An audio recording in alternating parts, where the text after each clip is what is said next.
حضرت کلثوم بنت عقبہ رضی اللہ تعالی عنہا کہتی ہیں کہ میں نے رسول اللہ صلی اللہ علیہ وآلہ وسلم کو فرماتے ہوئے سنا، وہ شخص جھوٹا نہیں ہے جو لوگوں کے درمیان صلح کرائے اور وہ خود ایک طرف سے دوسرے کے بارے میں اچھی بات کہے یا اچھی بات بڑھا کر بیان کرے۔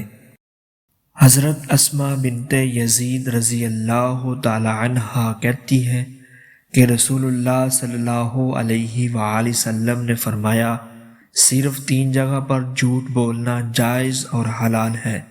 ایک، یہ آدمی اپنی بیوی سے بات کرے تاکہ اس کو راضی کر لے۔